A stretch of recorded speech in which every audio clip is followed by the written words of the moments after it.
పోరాడాల్సిన పనుల కొట్లాడాల్సిన పనుల ఉన్నది ప్రశాంతంగా మాట్లాడుకుందాం. ఇక్కడ రమ్మని ఏదో ధర్నా చేయడానికి కాదు, హ్యాపీగా ఉండేది చెప్పాలి. సో మీరు ఎవరు కూడా అరుచుకోకండి, ఏం కూల్ గా ఇవ్వాల్సిన మెసేజ్ అతని చోటు బాగా ఎక్కాల, పబ్లిక్ వినాలి కాబట్టి మైక్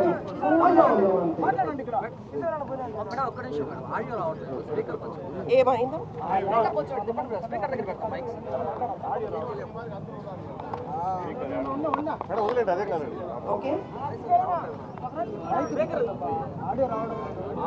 ఇందుకీ చెవిరెడ్డి గారు రాలేదా? చెవిని రాలేదా? ఫోన్ చేస్తాను, ఎందుకంటే మన కోసం పెట్టుకుంది కాదు కదా ఇది, మనకు చాలా పనులు ఉన్నాయి.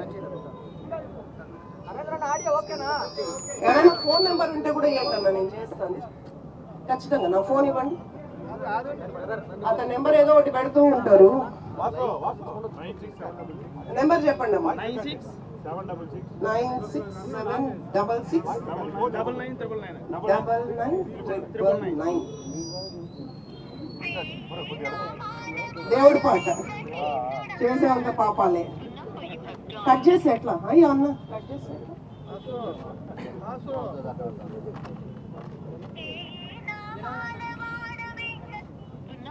కట్ చేసేలాగా లేదమ్మా.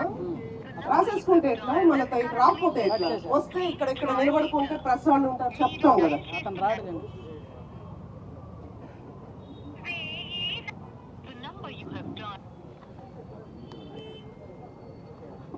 ఇక్కడ ఉన్న పాత్రికేయులకు అందరికీ నా నమస్తే.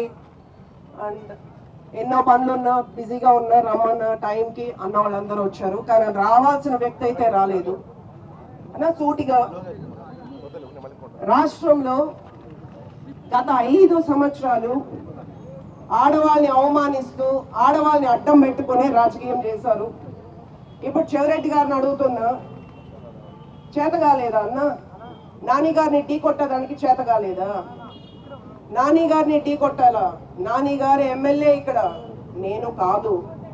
నాని గారిని ఢీ కొట్టలేక నా గురించి తప్పుడు వార్తలు రాస్తే సమాధానం చెప్పాలా లేదా? ఇక్కడ మేము కూడా 5 సంవత్సరాలు ఉన్నాం. మీ సతీమణి గురించి ఎప్పుడు మాట్లాడలా. ఆస్తుల చిట్టా చాలా ఉంది, మీ సతీమణిది చాలా ఉంది. ఇది తక్కువ, ఇది శాంపలే, కానీ అందరికి డిస్ట్రిబ్యూట్ చేస్తా. నేనే షాప్ కి డిస్ట్రిబ్యూట్ చేస్తా. మీకు కూడా ఆ సదవకాశమే నేను ఇచ్చా. రండి, నా పైన నేను లంచం తీసుకున్నానని అభియోగం చేశారు. అది మీ అఫీషియల్ పేజ్లో పెట్టుకున్నారు. పేపర్ రాతలు నేను పట్టించుకోను. సాక్షి రాతలు తల రాతలు మార్చేటట్టుంటే మీ 2 చోట్ల ఓడిపోయి ఇంట్లో కూర్చోరు. మీ తలరాతలు మారి 11 మంది ఉండే చోట ఉంటారు, 164 మంది ఉన్న చోట ఓడిపోయి ఇంట్లో కూర్చోరు. సాక్షి రాతలే తలరాతలు మార్చేటట్టుంటే ఈ చంద్రగిరిలో మాకు 44,000 ఓట్లు వేయరు. మీ సాక్షి రాతలే తలరాతలు మార్చేటట్టుంటే జిల్లాలో ఏ వైసీపీ నాయకులు వాడుకోనంతగా నీ ఇంటి పేపర్ లాగా మీరు వాడుకున్నారు. అంత మీ రాతలకి దమ్ముంటే మాకు ఓట్లు వేయరు కాబట్టి అవి వేస్ట్. మేము అవి వేస్ట్ కూడా మాట్లాడడం, ఎందుకంటే ఇక్కడ చాలా మంది పత్రికా సోదరులు ఇంక్లూడింగ్ సాక్షి నేను మీ పైన కేసులు పెట్టా వృధా. ఎందుకంటే వాళ్ళు బాగానే ఉంటారు. పాత్రికేయులు పోలీసుల చుట్టూ తిరిగారు లాస్ట్ టైం. ఇప్పుడు కూడా నా సవాల్ ఒకటే, నీ అఫీషియల్ పేజ్లో వైఎస్ఆర్సీపీ పేజ్లో నువ్వు నాకు పోస్టర్ వేసి పెట్టావు. నాని గారి ఫేసు నా పేరు స్పష్టంగా రాసి. ఆ మాటకు వస్తే సాక్షి పేపర్లో కూడా నువ్వు ప్రజాప్రతినిధి అని రాసుకున్నావు. ఎవరు తెలియదు ప్రజాప్రతినిధి. మరుసటి రోజు ఎమ్మెల్యే భార్య అని రాసినావు. ఏ ఎమ్మెల్యే భార్య, ఏ ఎమ్మెల్యే సతీమణి నువ్వు స్పష్టంగా రాయి. అప్పుడు నేను నీ పేపర్ పైన కేసేసే చూసుకుని స్పష్టంగా నువ్వు నా పేరు పెట్టి రాయి. నేను మళ్ళీ పేపర్ పైన, ఎందుకంటే అది కూడా టైం వేస్ట్, పేపర్ పైన కేసులు వేసేది. నువ్వు రాయి, అది కూడా అది రాయలా. నీ గ్రూప్లో వెరీ స్పష్టంగా నాని గారి ఫోటో వేసి నా పేరు నానిగారి ఫోటో క్లియర్గా వేసి నానిగారి అంటే ఎమ్మెల్యే సతీమణి అంటే నానిగారికి ఉన్నది నేను ఒక్కతే సతీమణి కాబట్టి నేనే రాసావు. నిన్ను రుజువులు తీసుకొని రమ్మన్నా ఇక్కడికి. నేను 50,000 రూపాయలు 50 లక్షలు ఒక విలేజ్ అంటే నీ మనిషి మళ్ళా అతను మీ హయాంలో ఇచ్చిన ఈఓ గారు, ఒక పంచాయతీ ఈఓ గారికి నీ స్థానం కంటిన్యూ చేయాలంటే ఎమ్మెల్యే భార్య 50 లక్షలు అడిగారని స్పష్టంగా నువ్వు రుజువులతో నీ అఫీషియల్ పేజ్లో పెట్టుకున్నావు. అన్ని గ్రూప్స్లో నువ్వు సర్క్యులేట్ చేసావు.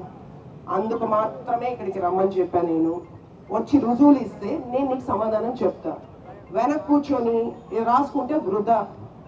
నేను బాగా చెప్తాను వినుకోన్నా. ఏ రోజైతే చట్టసభల్లో మా బోనమ్మ గారిని అవమానించారో ఆ రోజే మీ పార్టీకి పతనం స్టార్ట్ అయింది. బాగా గుర్తుపెట్టుకో, ఆ రోజే నీ పతనం స్టార్ట్ అయింది. రాష్ట్రం మొత్తం ఆమె కోసం కన్నీళ్లు పెట్టారు, ఒక మహిళని ఇంత అవమానించారని. ఈ రోజు మీ పార్టీ ఓటమికి కారణం అది. ఇదే చంద్రగిరిలో కరెక్ట్గా సంవత్సరం రేపటికి నన్ను తోయించి నా కాలు వించావు నీ తుమ్మల గుంటులో. నువ్వు అమ్ముకున్న మఠం భూముల్లో, నువ్వు కబ్జా చేసుకున్న మఠం భూముల్లో పేదలు ఇల్లు కట్టుకొని ఉంటే కూల్ చేస్తా ఉన్నారని నాకు పిలుపు వస్తే పోతే నన్ను తోయించి నాకు కాళ్ళు వించి కరెక్ట్గా సంవత్సరం అయింది. ఈ చంద్రగిరి నియోజకవర్గంలో నీ పతనం ఆ రోజే మొదలైంది.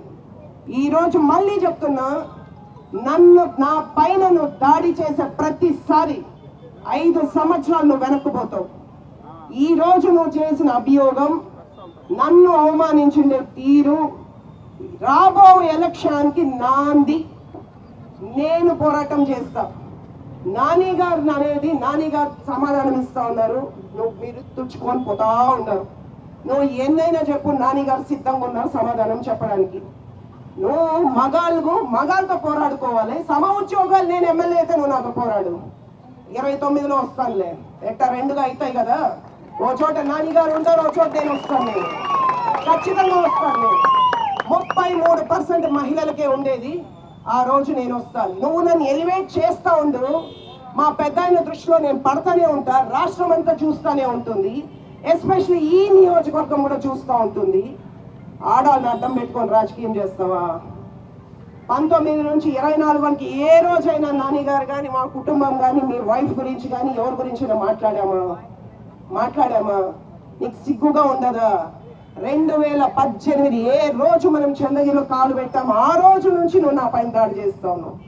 ప్రాణాలే తీయాలనుకున్నావు. నీకు మానాలు తీసే పెద్ద లెక్క కాదు. మాకు అవమానం చేయాలా అండ్ స్ట్రాటజిక్ గా ఎప్పుడు అసెంబ్లీ ఉంటే అప్పుడు ఒక సృష్టి తీసుకొని వస్తుండవు. లాస్ట్ టైం అసెంబ్లీ అప్పుడు నాని గారి గురించి తప్పుడు వార్తలు రాసాం. నాని గారిని పెద్ద ఆయన చీకొట్టారు, పోగొట్టారు అని రాసాం. వర్కౌట్ కాలే. వాళ్ళ కుటుంబం నుంచి వేరు చేయాలనుకుని ఇప్పుడు అసెంబ్లీలో నన్ను కాన్సన్ట్రేట్ చేసినావు. నువ్వు ఇక్కడికి రా, మాట్లాడు. అసెంబ్లీలో ప్రత్యక్షంగా అందరు చూస్తారు కదా. రుజువులు ఇవి ఇట్లా నువ్వు వస్తాను చూడు. నీ భార్య, మీ సతీమణి అఫ్టివేట్, ఎలక్షన్ క్యాంపెయిన్ వేసిన అఫ్టివేట్, ఆ అఫ్టివేట్ లో చూపించిన ఆస్తులు, అమ్మ మైక్ పట్టుకోండి ప్లీజ్. ఆ అఫ్టివేట్ లో చూపించిన ఆస్తులు ఇట్లా పట్టుకోండి, మైక్ పట్టుకోండి ప్లీజ్. ఆ అఫ్టివేట్ లో వేసిన ఆస్తులు, నీకు సూర్యప్రకాశం చెరువులు గిరువులు కబ్జా చేసుకున్నావు చూడు, అవి ఏవి రాయలే. ఇంకా ఇది శాంపుల్ నీకు ఇచ్చిండేదన్నా ఇక్కడ అప్డేట్ అన్ని ప్రెస్ వాళ్ళకి ఇస్తా అండ్ రేపు దీని స్టోరీ చెప్పడానికి సిద్ధంగా ఉంటారేమో. ఇంకా చాలా ఆస్తులు మీరు పాత్రికేయులు నమ్మినా నమ్మకపోయినా సాక్ష్యాలు మీకు ఇస్తున్నాం. మీ భూమి యాప్లో వాళ్ళ గురించి సెర్చ్ చేయండి, వాళ్ళ ఆధార్ కార్డు ఎంటర్ చేయండి, వాళ్ళ చరిత్ర మొత్తం వస్తుంది. కుటుంబం అంతా 400 ఎకరాలు పేదల భూములు కబ్జాలు చేసుకున్నది. 400 ఎకరాలు లెక్కల్లో ఉన్నాయి. ఒకరు కాదు, ఇద్దరు కాదు, కుటుంబంలో ఉన్న అందరూ. ఇది మీకు పంచుతాను. అండ్ క్యాండిడేట్ గా ఉండే అతను కూడా, ఇతను అసలు చెప్పే అవసరంలా. మన చోట ఒక్క చంద్రగిరిలో కాదు, చుట్టూ వడమాలపేట, రేణిగుంట, పూడిలో ఎన్ని చోట్ల కావాలో అన్ని ఆస్తులు ఉన్నాయి. అవి కూడా అటాచ్ చేశారు. ఇది శాంపుల్ ఫేస్ 1. నెక్స్ట్ టైం నువ్వు మళ్ళీ ఇలాగొస్తే అన్నా మళ్ళీ ఇంకోటి తీసుకొస్తా. నేను పైకి ఎదుగుతాను తప్ప నువ్వు నన్ను ఏ రకంగా దించలేవు. ఇప్పుడు చెప్తాను ఇంకో, నేను పోరాటం దొంగ ఓట్ల వరకే చేశా నీ పైన. ఇప్పుడు కూడా ఆడియో మాట్లాడతాను, కంప్లైంట్ పెడతా ఉంటాను. ఎలక్షన్ కమిషన్ ఈ రోజు కూడా కంప్లైంట్స్ చేస్తున్నా. ఈ రోజు నుంచి మీ ప్రతి దానిపైన, అంటే ఆల్రెడీ నాని గారు ఇచ్చారు, తుడా ఎంక్వైరీ వేయించారు, విజిలెన్స్ ఎంక్వైరీ జరుగుతోంది. ఆ భయాన్ని బయటకు వస్తున్నాయి. అది ఒక భయం. సో ముందే మా పైన అవినీతి వేసేసేయాలి. మీ కబ్జాలు, మీ ఆస్తుల వివరాలు అన్నీ బయటకు వస్తూ ఉన్నాయి. తొందర ఎందుకు వెయిట్ చేయండి, కొద్ది రోజులు వెయిట్ చేయండి, మీరు లోపలికి వెళ్ళే టైం కూడా వస్తుంది. అంటే ఈ రోజు అనుకొని ఈ రోజు ఉంటే మా పెద్ద ఆయనల్ని ఇన్సల్ట్ చేసి అవమానించి డిప్యూటీ సీఎం గారి కుటుంబ సభ్యులను అవమానించిన వాళ్ళు 9 నెలలు మేము వెయిట్ చేయబడలా, వెంటనే లోపల పడేసాం. పెద్ద విషయం కాదు. మీరు చేస్తారే తప్పుడు అరెస్టులు, అలాగా లే. చట్ట ప్రకారం చట్టం తన పని తను చేసుకుంటుంది. అవిని ఆగిత్యం చేస్తే అవసరం లే. అతని పేరే రూపుమాపుతా ఉన్నాం. ఇక్కడ ఏ పంచాయతీ పేరు ఆ పంచాయతీకి ఇస్తా ఉన్నాం. నాని గారి పేరు రాసుకోలేదే. మొన్న చూసుంటారు. అదే తుడాకు చెందిన ఇన్ఛార్జ్ కమిషనర్ గారు మౌర్య ఐపీఎస్ గారు మొన్న వర్కర్స్ రూమ్ కి పెయింట్ వేయించారు. 300 ఇళ్లకి మెసేజ్, సొసైటీకి మంచి మెసేజ్ ఇచ్చే పెయింట్స్ వేశారు. ప్రజల డబ్బుతో మన పేరు నేను రాసేది. నాకు తెలిసి ఆ పసుపు రంగు చూసి భయపడ్డట్టున్నారు. అతను పంచాయతీల అడ్రస్ రాయాలి, ఇంకోటి రాసుకున్నారు కదా, అది కూడా మారుస్తాను.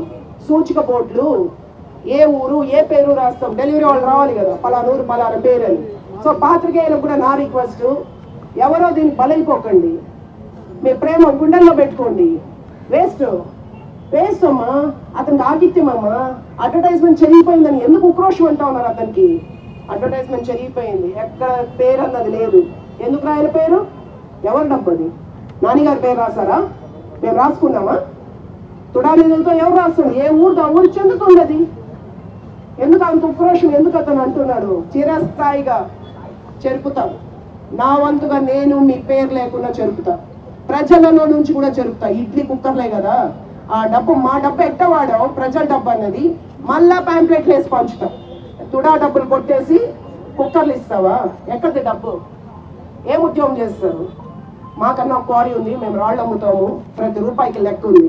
మీరు గంజాయి అమ్మే కదా బ్రతికేది, కబ్జాలు చేసే కదా.